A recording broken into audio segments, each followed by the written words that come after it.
مولاي صل وسلم دائما أبدا على حبيبك خير الخلق كلهم. مولاي صل وسلم دائما أبدا على حبيبك خير الخلق كلهم. مولاي صل وسلم دائما أبدا. صلی ونسلم علی رسولہ الکریم. اما بعد فاعوذ باللہ من الشیطان الرجیم. بسم اللہ الرحمن الرحیم. مثل الذین ينفقون اموالهم فی سبیل اللہ کمثل حبۃ انبتت سبع سنابل فی کل سنبلۃ مئۃ حبۃ واللہ یضاعف لمن یشاء واللہ واسع علیم. صدق اللہ العلی العظیم وصدق رسولہ النبی الکریم ونحن علی ذلک لمن الشاہدین والشاکرین والحمد للہ رب العالمین. حضرات گرامی، اللہ رب العزت نے ان گنت مخلوق کو پیدا فرمایا. آج تک سائنس بھی اس کی مخلوق کی تعداد کا اندازہ نہیں لگا سکی. نئی سے نئی تخلیق سامنے آ رہی ہے، لیکن پہلے دن اس نے ایک اعلان کیا تھا کہ مخلوق بہت پیدا کر رہا ہوں.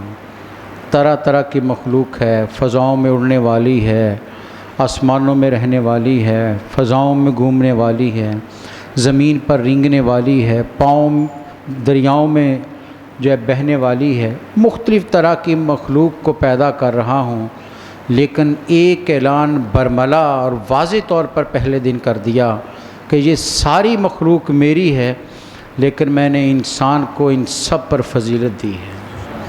سب سے بہتر مخلوق میں نے حضرت انسان کو بنایا ہے. اس کو جو خوبیاں، جو صلاحیتیں، جو اس کو طاقتیں جو اس کو دی ہیں، اپنی کسی اور مخلوق کو عطا نہیں کی ہیں. یہ رب نے اعلان کیا ہے. ہمارے ظاہری وجود کی گواہی وہ دے رہا ہے کہ اس سے بہتر کوئی نہیں ہے. لقد خلقنا الانسان فی احسن تقویم. یہ جو ظاہری وجود تمہیں نظر آتا ہے، ڈھانچہ نظر آتا ہے، قرآن کہتا ہے یہ خوبصورت ترین وجود میں پیدا کیا گیا. ایسا خوبصورت ڈھانچہ کسی اور کو نہیں دیا ہے. یہ قد و قامت، یہ انسانی وجود جو ظاہر میں نظر آتا ہے، قرآن کہتا ہے یہ سب سے بہترین ہم نے اسے بنایا ہے. اور صرف اسی پر بات کو ختم نہیں کیا، بلکہ سورہ بنی اسرائیل میں تو کہہ دیا جتنی میری مخلوق ہے میں نے سب پر بنی آدم کو فضیلت دی ہے. ساری اپنی مخلوقات، وہ آسمان کی ہوں وہ زمین کی ہوں، سب پر فضیلت حضرت انسان کو دی ہے. اب ایک سوال آپ بھی سوچئے، مجھے بھی سوچنا ہے کہ کیا انسان میں تھا کہ اسے سب پر فضیلت دے دی. کچھ تو مختلف ہوگا، کوئی چیز تو ایسی ہوگی جو باقی ساری مخلوق سے اسے جدا کر رہی ہے، اسے منفرد کر رہی ہے، اسے عظمت دے رہی ہے. غور کریں تو بڑی آسانی سے بات کا اندازہ ہو جائے گا. میں مخلوق ساری پیدا کی ہے، سارے بھوک لگے تو کھانا کھاتے ہیں، سب کے ہاں پیدائش ہوتی ہے، نسل بڑھتی ہے، سارے آنکھوں سے دیکھتے ہیں، سب کو میں نے منہ دیا ہے جس سے وہ چباتے ہیں، کھاتے ہیں. سب کچھ ایک جیسی چیزیں دی ہیں، لیکن انسان کو جو چیزیں دی ہیں وہ اور میں نہیں ہیں. اور وہ کیا ہے؟ وہ اس کے احساسات، جذبات، وہ اندر کے جو ایک دوسرے کے لیے غمخواری، ہمدردی، وہ کسی اور مخلوق میں پیدا نہیں کی ہے. یہ صرف انسان کا حسن ہے کہ اس کے اندر دوسرے کے لیے محبت پیدا ہوتی ہے، اس کے اندر دوسرے کے دکھ کو دیکھ کر پریشانی پیدا ہوتی ہے. یہ فقط انسان ہے جو دوسرے کو مصیبت میں دیکھ کر خود پریشان ہو جاتا ہے. یہ کسی اور مخلوق میں اللہ نے نہیں رکھی خوبی. یہی انسان کو باقی سب سے منفرد کرتی ہے، سب سے افضل بناتی ہے کہ یہ وجود ایسا ہے جو دوسروں کے لیے آیا ہے، جو دوسروں کی مدد کرتا ہے، دوسروں کے ساتھ تعاون کرتا ہے، دوسروں کا خیال رکھتا ہے. اس لیے اسے کہا کہ یہ سب سے بہتر اپنی تخلیق میں نے انسان کو بنایا ہے. یہاں رک کر میں نبی صلی اللہ علیہ وسلم کا آپ کی سیرت کا پہلا واقعہ اگر آپ کے سامنے رکھوں تو بات میری بڑی واضح ہو جائے گی۔ آپ غار حرا سے گھر تشریف لائے، فرشتہ وحی لے کر آیا، آپ سن کر گھر آئے تو کیا فرمایا کر زملونی زملونی یا خدیجہ، اے خدیجہ چادر اوڑھ دو کہ اتنی باری ذمہ داری کا بوجھ مجھ پر آیا ہے، تو اس لیے جسم میں کپ کپی ہے۔ حضرت خدیجہ رضی اللہ تعالیٰ عنہ نے آپ نے چادر دی، آپ لیٹ گئے، قریب آ کر پوچھا کہ ہوا کیا ہے؟ سرکار نے سارا ماجرا رکھا، کیسے فرشتہ آیا، اس نے یہ ذمہ داری دی کہ اللہ نے مجھے قیامت تک کے لیے ہر ایک کا رسول بنایا ہے، یہ اتنی بڑی ذمہ داری ہے، ایک انسان کو بدلنا مشکل ہوتا ہے، قیامت تک آنے والے ہر انسان کے لیے رہنما بنا کر بھیجا ہے، اتنی بڑی ذمہ داری ہے، اس لیے اس کے خیال سے، اس کے احساس سے جسم میں کپ کپی ہے۔ تو حضرت خدیجہ نے کیا کہا تھا؟ یہ جو جملے آپ نے فرمائے ہیں یہ انسان کی عظمت کے جملے ہیں۔ آپ نے کیا فرمایا؟ فرمایا آپ پریشان نہ ہوں۔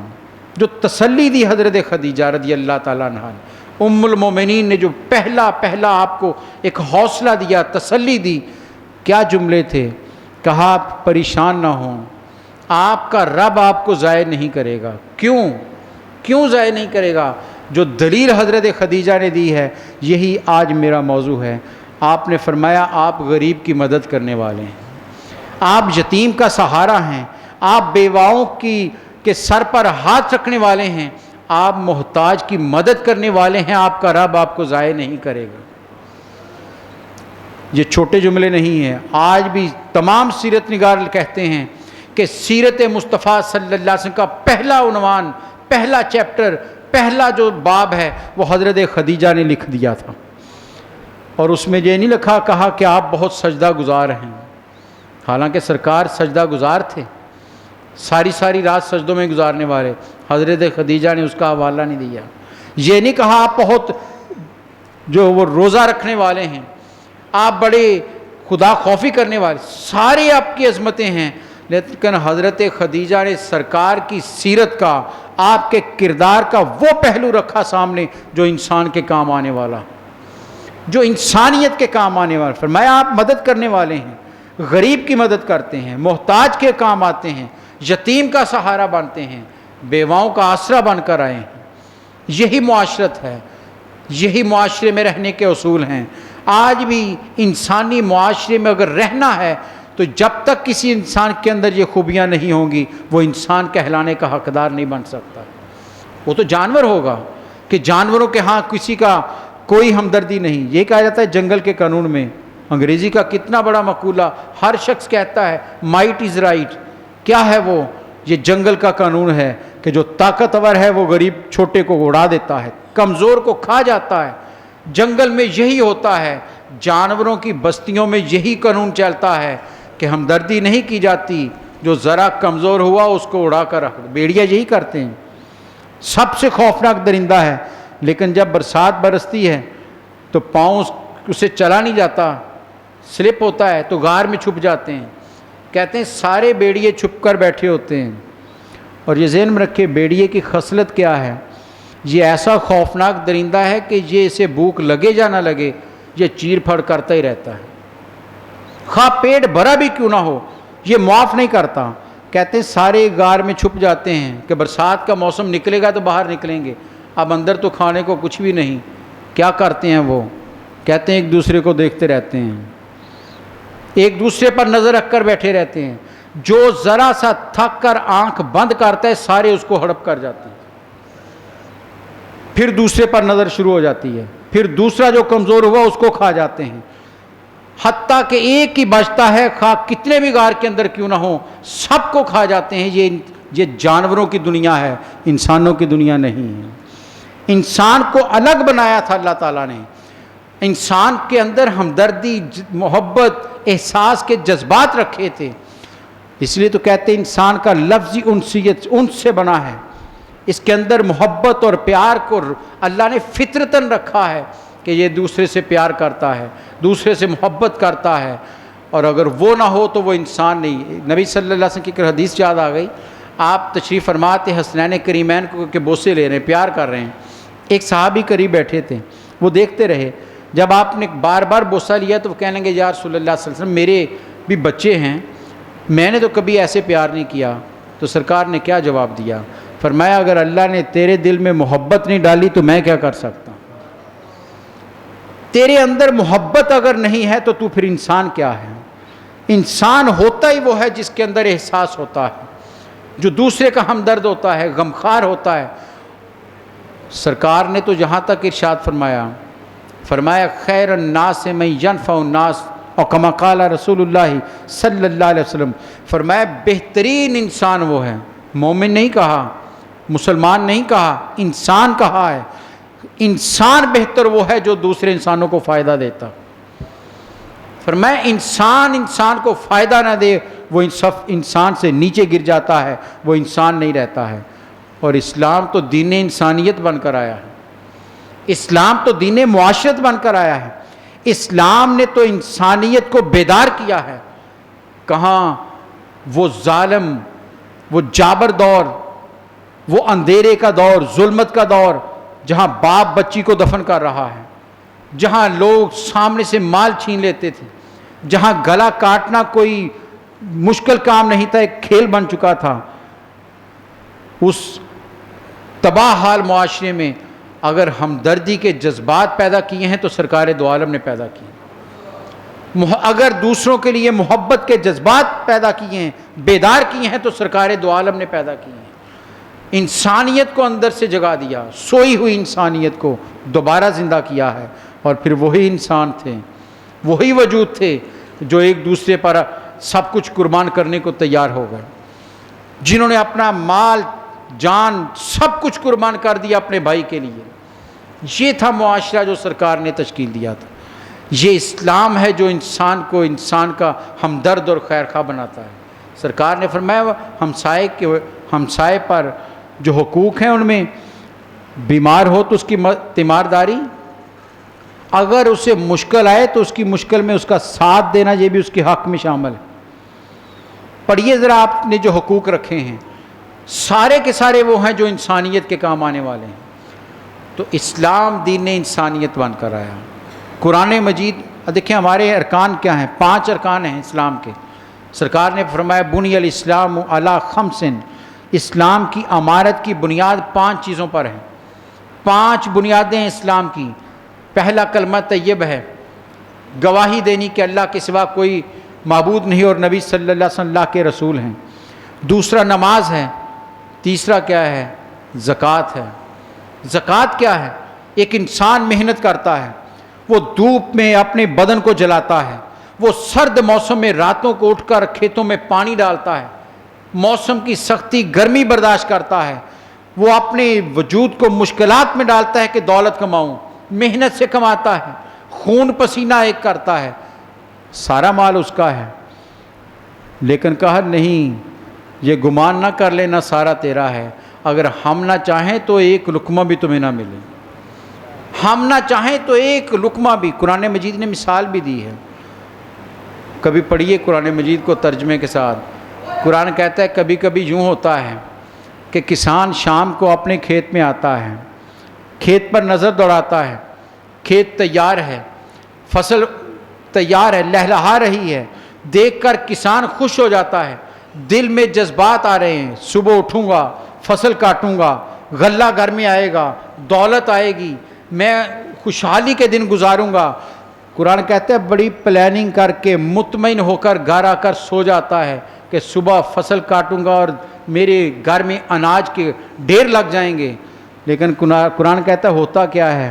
ہم رات کو ایسی سرد کوہر جیسی ہوا چلا دیتے ہیں جو کھڑی فصل کو تباہ کر دیتی ہے۔ صبح جب وہ کھیت میں آتا ہے تو دیکھتا ہے اس کی فصل تو اجڑ چکی ہے۔ میں تمہیں احساس دلانا ہے، اب محنت کرنا تمہارا فرض ہے، لیکن اس میں پھل میں جو جان ڈالنی ہمارا کام ہے۔ یہ تمہارے کام کتنا آئے گا یہ فیصلے ہمارے ہیں، تمہارے ہاتھ میں نہیں ہیں۔ اس لیے فرمایا محنت کرتے ہو، کماتے ہو، ہم اگر حکم دیں تو تم سارے کا سارا ہماری راہ میں خرچ کرنے پر تمہیں کوئی اجازت دوسری نہ ملے، تمہیں لازمی خرچ کرنا پڑے اگر ہم کہہ دیں۔ کہتے ہیں کہ بزرگ کے پاس ایک آدمی آیا اور کہنے لگا حضرت زکوٰۃ کتنی ہے؟ تو مسکرائے, کہا کہ شریعت کی پوچھتے ہو یا ہماری پوچھتے ہو؟ اس نے کہا حضرت دو ہیں, فرق ہے کوئی؟ فرمایا ہاں. اس نے کہا جی شریعت کی بتائیں. تو انہوں نے کہا کہ 40واں حصہ جو کماتے ہو 2.5% رب کی راہ میں دے دو, یہ شریعت کا حکم ہے. اس نے کہا جی آپ کا کیا ہے؟ فرمایا ہمارا یہ ہے کہ جو بھی کماتے ہیں سارا خرچ کر دیتے ہیں, گھر میں کچھ نہیں رکھتے, جو آیا سب کچھ لوٹا دیتے ہیں.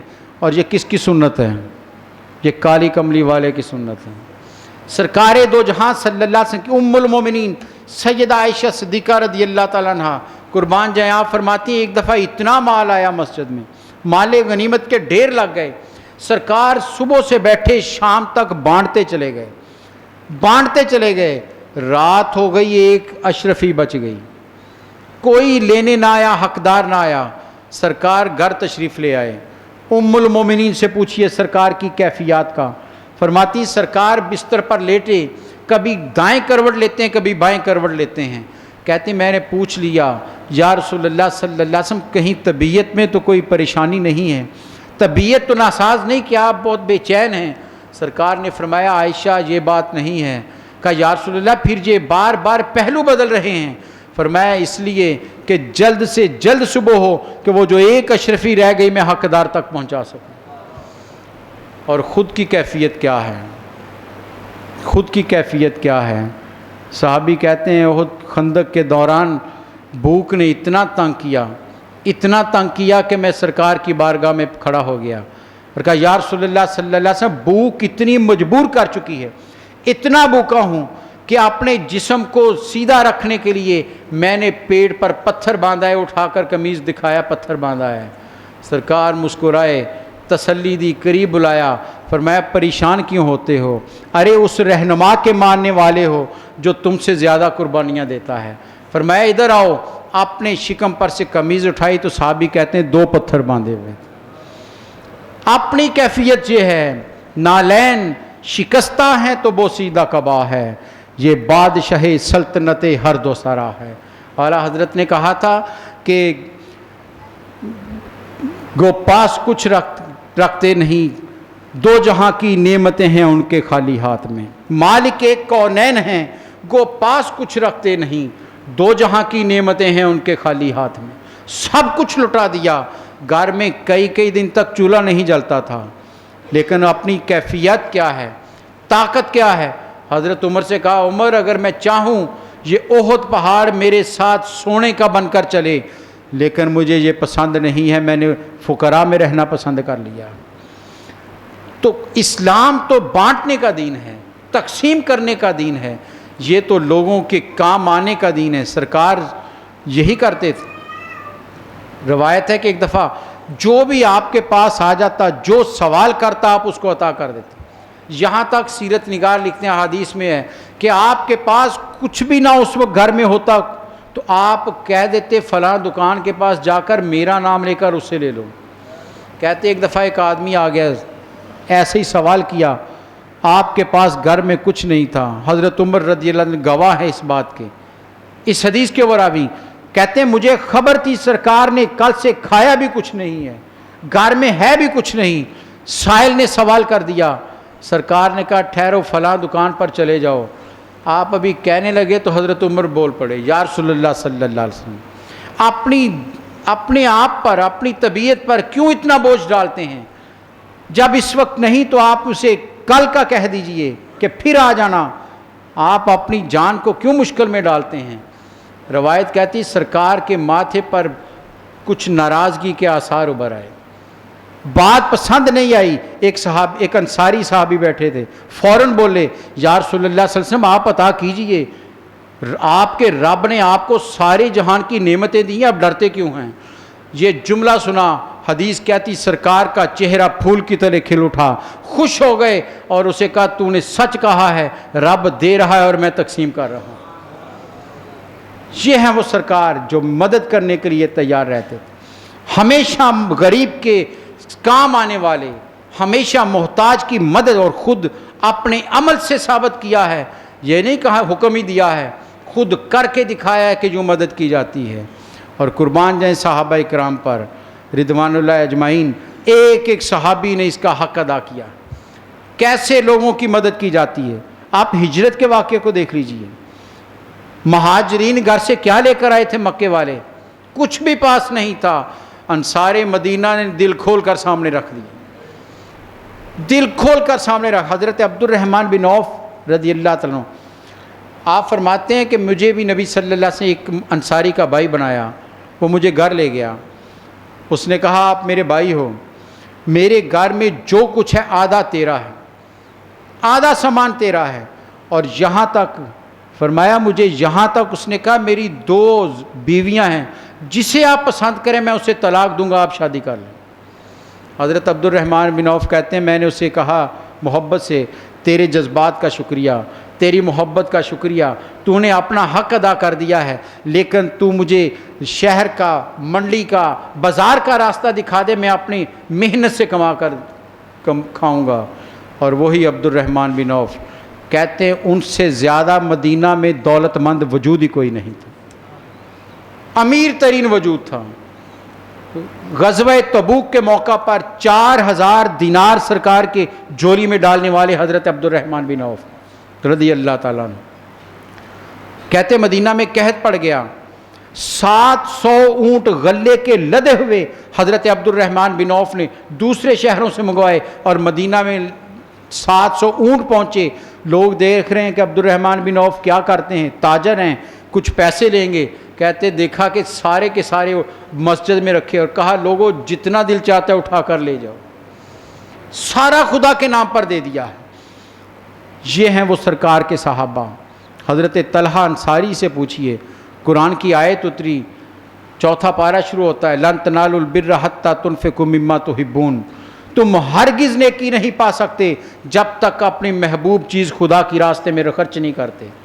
یہ آیت حضرت طلحہ مسجد میں نہیں تھے، یہ آیت سنی بھاگے ہوئے سرکار کے پاس آئے، یا رسول اللہ صلی اللہ علیہ وسلم رب کا نیا حکم آیا؟ فرمایا ہاں، رب کہتا ہے کہ جو محبوب ہے وہ دے دو میرے راستے میں، پھر نیکی نیکی بنتی ہے۔ حضرت طلحہ نے کہا یا رسول اللہ صلی اللہ علیہ وسلم، مدینہ میں میرے بہت سے باغات ہیں، لیکن جو مسجد کے سامنے باغ ہے جس کے اندر کنواں ہے بے-رہا، جس سے یہ باغ کہتے 600 کھجور کے درخت اس باغ کے اندر تھے، کہا یا رسول اللہ صلی اللہ علیہ وسلم آپ گواہ رہیے، میں نے یہ سارا اللہ کے نام پر تقسیم کر دیا۔ یہ ہے، یہ تیار کی تھی سرکار نے وہ فصل جو انسانیت کے کام آنے والی ہیں، انسانیت کی مدد کرنے والے تھے، انسان کے کام آنے والے تھے۔ ایک ایک وجود نے انسان کی خدمت کی ہے۔ حضرت قیس ایک صحابی، قیس انصاری کہتے ہیں کہ میرے بھائی سرکار دو جہاں صلی اللہ علیہ وسلم کے پاس میری شکایت لے کر آئے، سرکار کو میری شکایت کی کہ یا رسول اللہ صلی اللہ علیہ وسلم میرا بھائی، ہمارا بھائی جو ہے قیس، جو کچھ کماتا ہے سارا اڑا دیتا ہے، خرچ کر دیتا ہے، کبھی اس کو دے دیا، اس کو دے دیا، تقسیم کرتا رہتا ہے، کچھ بھی نہیں بچاتا، سب کچھ خرچ کر دیتا۔ یہ شکایت بھائی لے کر آئے، اور حضرت قیس خود بیان کر رہے ہیں، کہتے ہیں سرکار نے مجھے بلا لیا، کہتے ہیں میں گیا، پیش ہوا سرکار کی بارگاہ میں، سرکار نے کہا قیس تمہارے بھائی شکایت لے کر آئے ہیں کہ تو ایسے کرتا ہے کہ جو کماتا ہے سارا خرچ کر دیتا ہے۔ کہا یا رسول اللہ صلی اللہ علیہ وسلم جو میری پیداوار ہے میں اس میں سے جو مجھے ضرورت ہے کھانے کے لیے میں کھاتا ہوں، باقی ساری رشتہ داروں اور دوستوں پر خرچ کر دیتا ہوں۔ اب سنیے سرکار کا جواب۔ آج ہر ایمان والے کو یہ پیغام سرکار کا اپنے سینے پر نقش کرنا چاہیے۔ روایت کہتی سرکار نے انہیں قریب بلایا، حضرت قیس کو، اپنا دست رحمت اٹھایا، حضرت قیس کے سینے پر 3 دفعہ ہاتھ مارا اور 3 دفعہ فرمایا قیس تو خرچ کرتا رہے لوگوں پر، اللہ تجھ پر خرچ کرے گا، تو لوگوں پر خرچ کر اللہ تجھ پر خرچ کرے گا، تو لوگوں پر خرچ کر اللہ تجھ پر خرچ کرے گا۔ حضرت ہو جاتے ہیں، سرکار نے فرمایا صدقہ دینے سے مال کم نہیں ہوتا، زیادہ ہوتا ہے۔ سرکار کے حدیث ہے، اور قرآن کیا فرما رہا ہے؟ سورہ بقرہ ہے، قرآن کہتا ہے مثل الذین ينفقون اموالهم فی سبیل اللہ، قرآن کہتا ہے ان لوگوں کی مثال جو اپنے مال کو خدا کی راہ میں خرچ کرتے ہیں، اللہ کے نام پر خرچ کرتے ہیں، غریب کو دیا، محتاج کو دیا، مجبور کو دیا۔ فرمایا جو اللہ کے راستے میں اپنے مال کو خرچ کرتے ہیں رب کہتا ہے ان کی مثال کیسی ہے؟ کیسی مثال ہے؟ کمثل حبۃ، اس دانے کی ایک مثال ہے. وہ دانہ انبتت سبع سنابل فی کل سنبلۃ، وہ دانہ جو تم زمین میں کاشت کے لیے ڈالتے، ایک دانہ جو تم زمین میں ڈالتے ہو، قرآن کہتا ہے وہ زمین سے 7 بالیاں اس کی نکلتی ہیں. ایک ڈالا ہے، قرآن کہتا ہے ایک دانہ ڈالا 7 بالیاں بن کر باہر آتا ہے. لیکن قرآن نے بات ختم نہیں کی، آگے قرآن کہتا ہے فی کل سنبلۃ مئۃ حبۃ، ہر ایک بالی، ہر ایک خوشے میں قرآن کہتا ہے 100 دانے ہوتے ہیں. ہر ایک بالی میں 100 دانے، ایک ڈالا 700 دانے باہر آئے. بات مکمل نہیں ہوئی، یہ رب کہہ رہا ہے. رب کہتا ہے میرے نام پر 1 دو، 1 روپیہ، 1 درم، 1 کپڑا، 1 لقمہ میرے نام پر کسی غریب محتاج کو دو. رب کہتا ہے 700 گنا دوں گا. لیکن رب ہے، وہ خزانوں کا مالک ہے. اس نے کیا کہا؟ وہ لامتناہی ہے، وہ لامحدود ہے. وہ کہتا ہے 700 تو محدود ہو جاتا ہے. وہ کیا فرماتا ہے؟ فرمایا واللہ یضاعف لمن یشاء، ارے اللہ جس کے لیے چاہے اس سے اور بڑھا دیتا ہے. اللہ جس کے لیے چاہے، 700 کا پابند نہیں ہے رب. تم دے کر تو دیکھو رب کے نام پر، تم 1 دو گے، 700 کا وعدہ تو کر لیا ہے. لیکن رب کہتا ہے واللہ، ارے اور اللہ تعالیٰ یضاعف، وہ بڑھا دے گا لمن یشاء، جس کو چاہے گا، جس کے لیے چاہے گا بڑھا دے گا. کیوں بڑھا دے گا؟ قرآن کہتا ہے ایسے نہیں ہے. کیوں بڑھائے گا اللہ؟ واللہ واسع علیم، کیونکہ اللہ وسعت والا ہے. ارے اللہ کے ہاں کمی کہاں ہے؟ وسعت والا ہے، اور وہ جانتا ہے تم نے کیا دیا اور اس نے کیا دیا. میں نے ایک ایک جو تم دیتے ہو اس کا حساب رکھتا ہوں، گھبرا نہ جانا. ارے اس کو دے رہے ہو جو ایک دانے کا بھی حساب رکھتا ہے، جو زمین میں چلا جاتا ہے. تم تو ظاہر میں لوگوں کو دیتے ہو، تم تو ہاتھ پہ ہاتھ رکھ کے دیتے ہو. وہ زمین میں گم ہوئے دانے کو نہیں بھولتا، وہ تمہارے باہر دیے ہوئے پیسے کو کیسے بھولے گا؟ سوچو تو صحیح.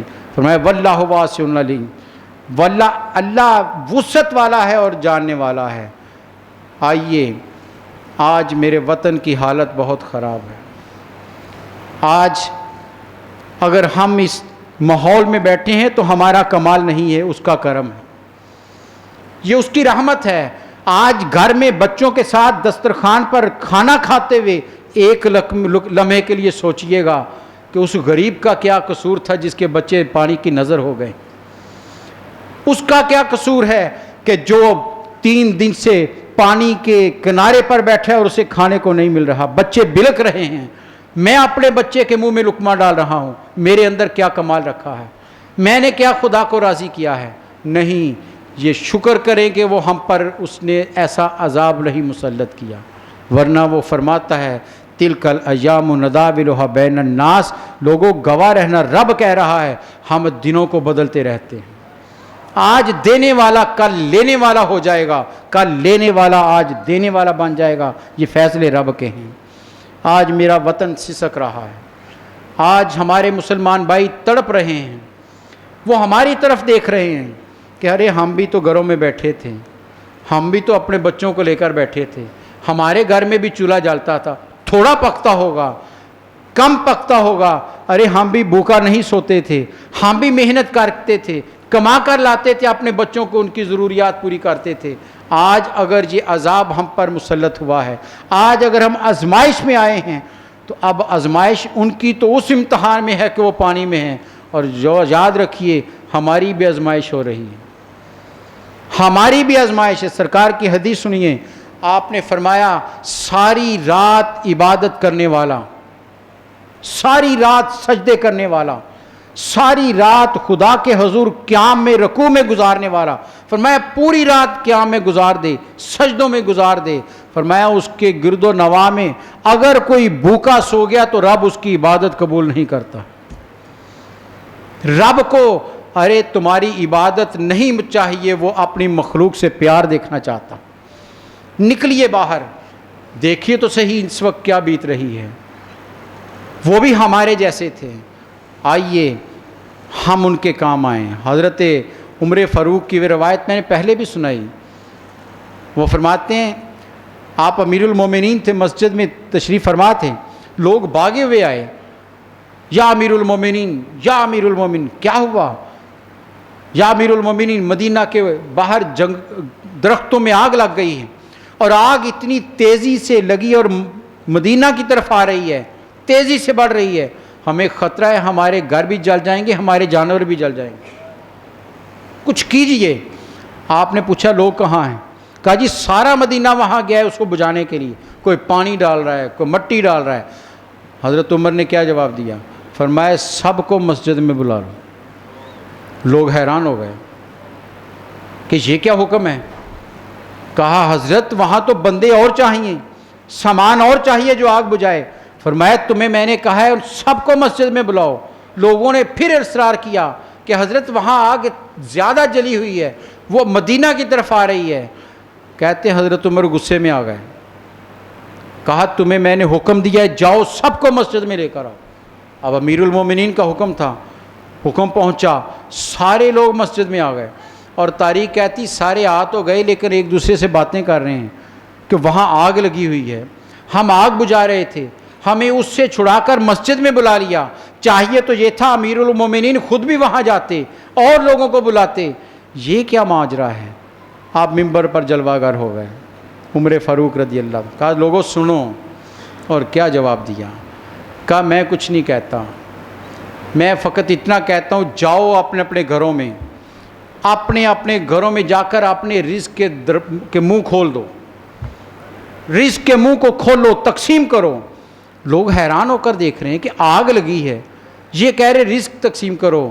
حضرت عمر نے روضہ اقدس کی طرف اشارہ کیا, سرکار کی گنبد کی طرف اشارہ کیا. فرمایا سنو, میں نے سرکار دو عالم صلی اللہ علیہ وسلم سے یہ ارشاد سنا ہے. آپ نے فرمایا رب جب لوگ رزق کا منہ بند کر لیتے ہیں, تقسیم نہیں کرتے, اللہ کی طرف سے پھر ان پر آزمائشیں مسلط کر دی جاتی ہیں. جاؤ جا کر گھروں میں اپنے رزق کے منہ کھول دو. لوگ سارے گئے, جس کے پاس جو تھا اس نے غریبوں میں تقسیم کیا. اور کہتے ہیں بھاگے گئے کہ آگ کا کیا بنا. اور قربان جائیں حضرت عمر کی فراست پر, سرکار کے ارشاد پر, یقین پر. کہتے ہیں جب لوگ تقسیم کر کے اس آگ کی طرف گئے تو آگ کا نام و نشان ہی نہیں تھا.